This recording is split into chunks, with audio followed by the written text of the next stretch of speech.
Gli animali, questi sconosciuti.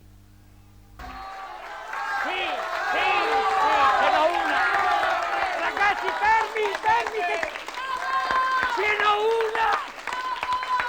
Ce n'ho una questa...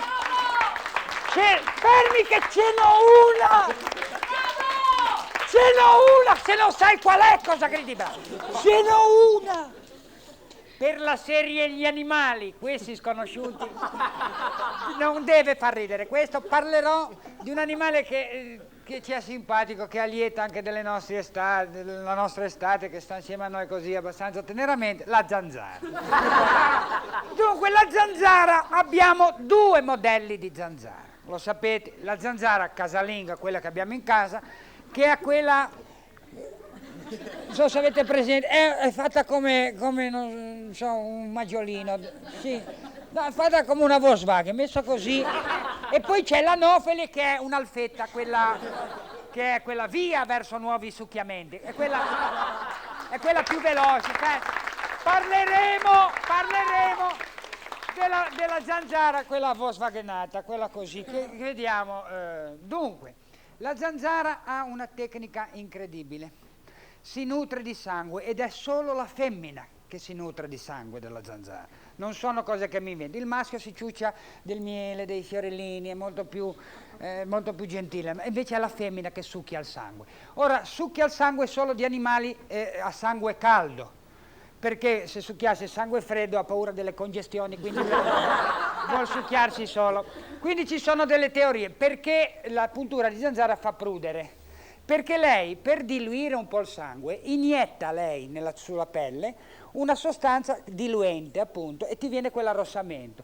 Perché poi c'ha questa cannuccia, no? Che lei tira su come un frappè, no?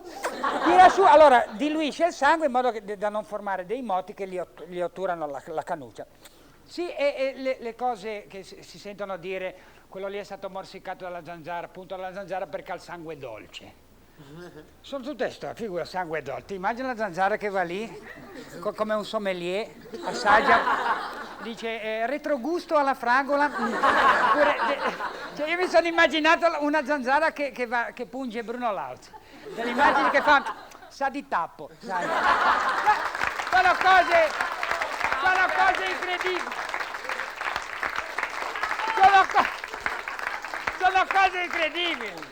Quindi c'è gente convinta che il sangue dolce attiri la zanzara, allora si rendono il sangue amaro facendosi delle trasfusioni di Petrus, l'amarissimo.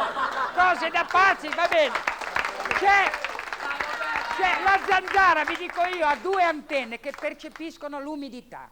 Quindi uno che suda di più o che respira di più attira più facilmente le zanzare. Allora vedi come ripararsi dalle zanzare. Allora quelli che dormono col lenzuolo si mummificano col naso fuori, poi al mattino hanno un naso così pieno di nidi di zanzare.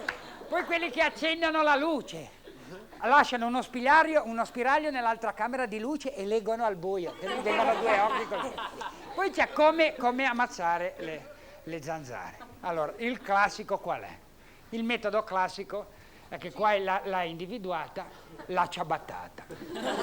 Prendi la ciabatta, vai lì, pa! E ti lascia una macchia sul muro, così ti viene un muro, una tappezzeria di missoni, sai, piena di zampe, di sangue, di mezze zanzare attaccate, uno schifo pazzesco. Poi c'è quello che prende la ciabatta, pa! Non muore, pa! Non muore, pa! Non muore, oh, è un chiodo. Ti sbagli. Poi, fermi per piacere. Poi c'è il più tecnico e il più igienista, c'è il metodo dell'asciugamano. Cioè prendi l'asciugamano, lo avvolge e porta giù la zanzara. Però c'è quello che butti l'asciugamano, cade l'asciugamano, allora vai alla ricerca del cadaverino della zanzara. E allora ti abbassi e cominci a esplorare il pavimento, no? Sì, e scopri un mondo nuovo del tuo pavimento, perché scopri pinoli, uvetta, pezzi di panettone, coriandoli di 2 anni prima. E mentre sei lì che cerchi, lei è qua sulla giugulare che ti succhia tutto il sangue.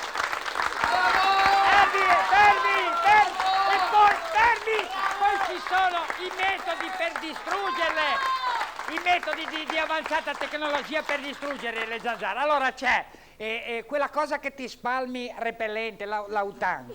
che le zanzare non si avvicinano ma perdi tutti gli amici perché c'è un odore addosso pazzesco.